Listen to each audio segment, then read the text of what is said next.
of MIT. Standing here before you is weird. I feel this pressure to give some timeless advice that will endure, despite our world changing at an unprecedented pace. The world is so different, even from 4 years ago. For example, you were the first graduating class to have persevered through a global pandemic, just as this is the first commencement speech written entirely by ChatGPT. The tech is still new, so please forgive any grammatical errors, and if I randomly battle through anger on humanity, that did not come from me, that's definitely the robot. At this point, I should probably tell your parents who I am. I'm Mark Grover, a former Apple and NASA mechanical engineer who became a YouTuber. And yes, I know to some of you, it sounds like I just said I quit the NBA to work at Foot Locker, or I traded a Picasso for an NFT of a stone monkey. But I wouldn't have it any other way. I sort of feel at home here because Buzz Aldrin went to MIT. And just like me, Buzz was a NASA engineer. Only Buzz stuck with it and became one of the first humans to step foot on the moon, whereas I quit to become the first human to sprinkle Porsche pirates with glitter and fart spray. It's on YouTube. Your kids will explain it later.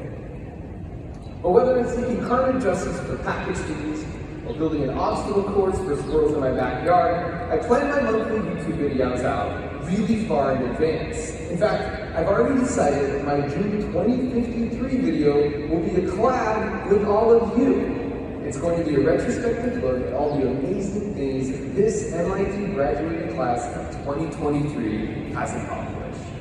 In fact, this right now is the video intro. So if you ever wanted to be in one of my videos, this is your chance. Now, will YouTube still be around in 30 years? Hopefully, unless Elon buys it. But here's the thing, the degree to which you positively impact the world is the degree to which you'll be featured in the video. So in order to increase your chances of making the cut, I want to give you 3 pieces of advice based off my life experiences.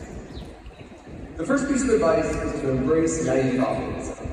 What do I mean by naive optimism? Actually, before I go any further, I'm not really used to public speaking, so whenever I get to the juicy part of my YouTube videos, the music starts. So if you'll just give me a moment to hit this button, trust me, this will be better for both of us. Both of us. Oh wait. There we go. That's better. Alright, what do I mean by naive optimism?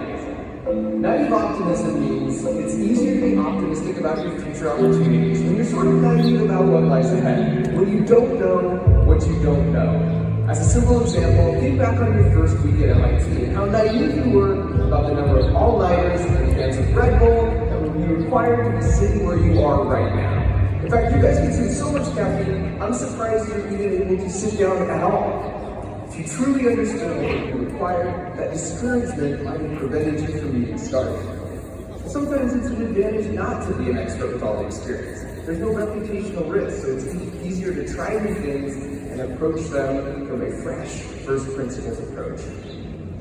Naive optimism can also help when faced with a big life decision, when you feel like you want to know the results before you decide, when the true outcome is simply unknowable. Naive optimism means you have the irrational confidence of a child learning to walk or a mom learning to TikTok. And you pick what you think is the best path and just move forward, knowing there's more than one trail that leads to the top of Mount Fuji. It's okay that you don't know exactly what you want to be doing 20 years from now or what you want to have accomplished. And by the way, even if you do know, it doesn't matter anyways, because you're wrong. Anyone who tells you they knew they'd be where they're at 20 years ago is either lying, or delusional, or a time traveler. Life is like trying to cross a big flowing river with lots of rocks and boulders strewn about. If you want to cross the river, you have to start on the bank and look at the first several rocks in front of you. You can wiggle them with your toe and sort of scan a few boulders out, but at some point, you just gotta pick one and jump, because the river is dynamic and always changing. The first rock in this metaphor is a hobby. Let curiosity and passion guide your initial step. If that first rock represents your professional career, take curiosity and passion into account, but you also weigh what you're good at and what the world needs, even if the world might not know they need it yet. Whichever one you pick, the real secret is to dominate, obsessively study it from every angle, and master it. Now for the position of a more secure footing, you can reevaluate your grip, and you'll find you've got a few more rocks available that you couldn't even see from where you started, so you can continue on your journey.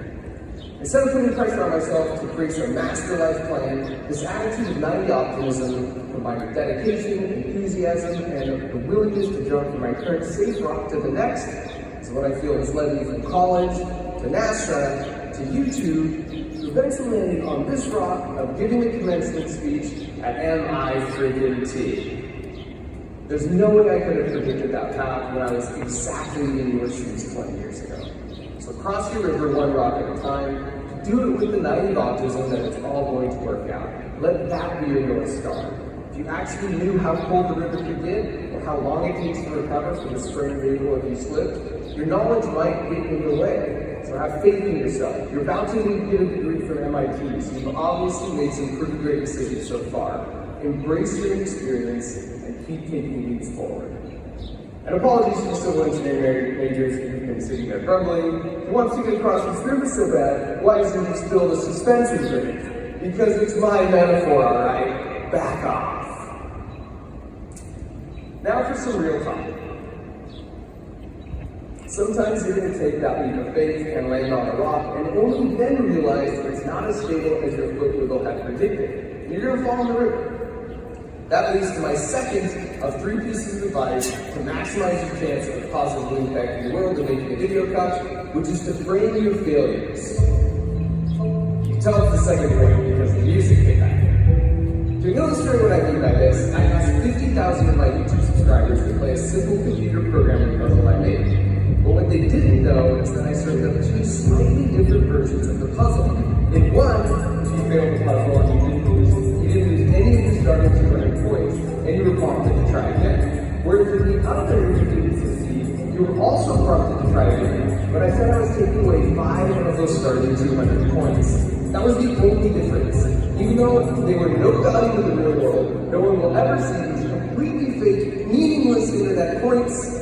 Those who didn't lose points tended to solve the puzzle 2.5 times more and saw success 16% more of the time. And because 50,000 people took the test, those results are super statistically significant. Basically, those who didn't frame losing in a negative light stuck with it for longer, saw more success, and learned more. And I think a great example of this in real life is video games. When Super Mario Bros. First came out, my friends and I became obsessed with making it to the castle and rescuing Princess Peach from the evil Bowser. We get to school and ask each other, dude, what level did you make it to? Did you pass the game? We never asked each other for details on all the different ways we might have gotten. This was before Call of Duty. When it comes to video games like this, no one ever picks up the controller for the first time, falls in the pit right away, and thinks, I'm so ashamed. That was such a failure. I'm never doing this again. How am I going to bring it to Luigi? I murdered his brother. What really happens is they think, okay, I gotta remember there's a pit there. And next time I'm gonna come at it with a bit more speed. And the focus and obsession is about beating the game, not how dumb you might look if you get killed by a sliding in the shell. And as a direct result of that attitude, of learning from but not being focused on the failures, we got really good and learned a ton in a short amount of time. And in my personal and work life, I've dealt with my fair share of sliding in shells.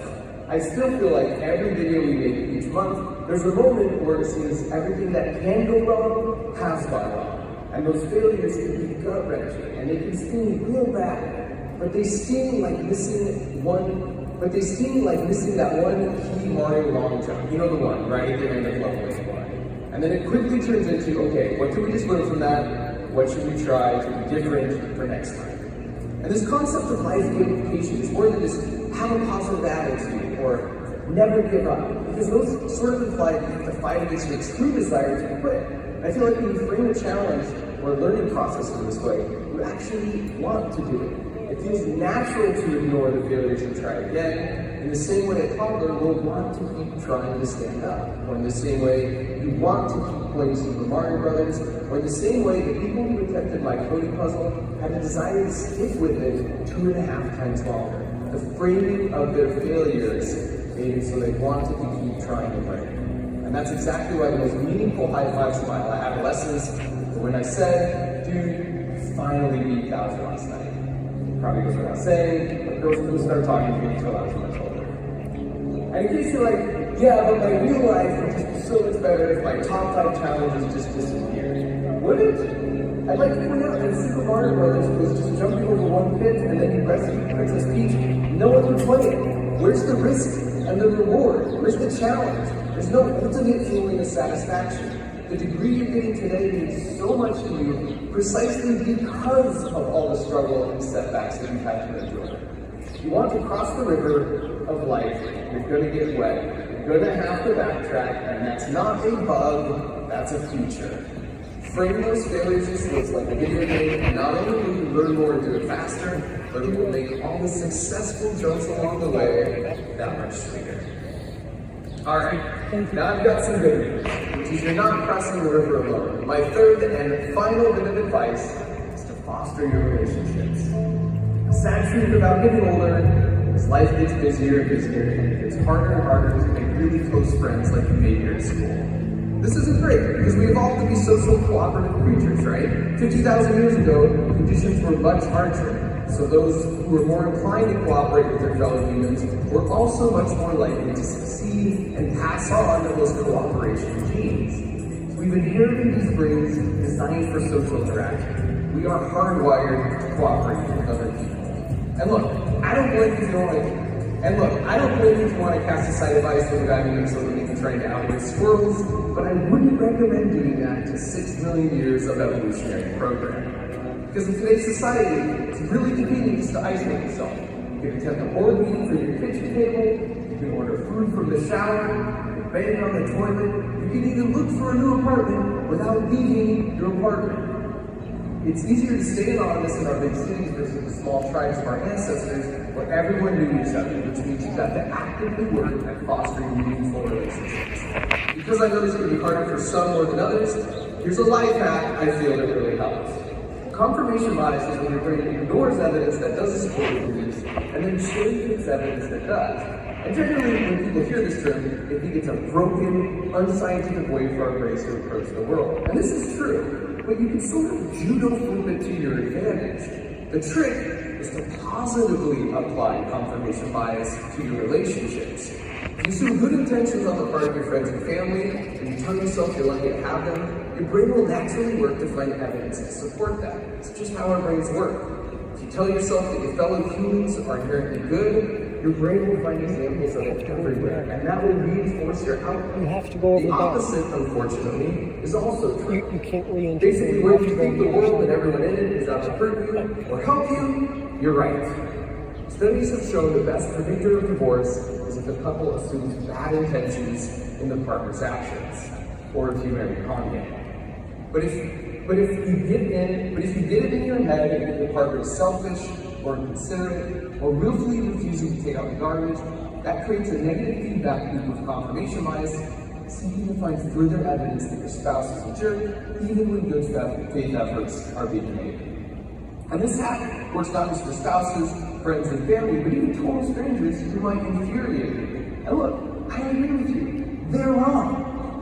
But don't forget, as George Carlin pointed out, anyone who's driving slower than you is an idiot, anyone driving faster than you is a maniac. Fostering a relationship closes out my list of 3 bits of advice, because that may be where your impact is the greatest. Due to a challenging upbringing, my mom barely graduated high school, but she took being a mom and instilling values in her children really seriously. As such, she's the single biggest influence on my life by far. She passed away over a decade ago from ALS, 6 months before I released my first YouTube video. But I love the idea that the ripples from her influence are being felt as strongly as they ever have through the work that I try and do now. And if anything I've said today has resonated with you, in my mind, that's a direct result of her commitment to this third piece of advice. So leverage confirmation bias to enhance your relationships as you cooperate to cross the river. Train your brain to assume good intentions and try to remember if somebody cuts you off on the freeway, maybe they're not out to hit you, maybe they just have diarrhea. Now for piece of advice number 4, engage in playful anarchy. But Mark, you told us you were going to give us 3 pieces of advice. Well, boom! Here's a 4th, because why not? I'm playing music in a commencement speech because why not? Is not ending your speech with pump-up music just objectively better? Or like these graduation outfits and hats are objectively silly? Why shouldn't I take my own four-point device right now and engage in some playful anarchy? Anybody can toss their hat in the air, we see it at every graduation, but few have dared to make it actually fly.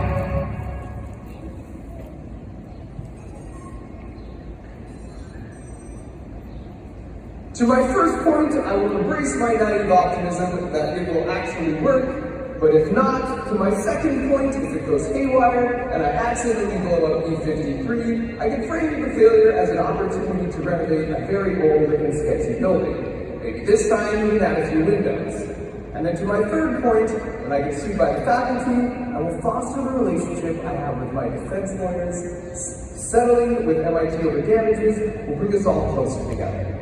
And so now, after turning on my hat, I've done my part, and from the banger of intro to our upcoming collab 30 years from now, which means all that's left to do is your part, to go out and change the world for the better. Congratulations, MIT class of 2023, you totally got this.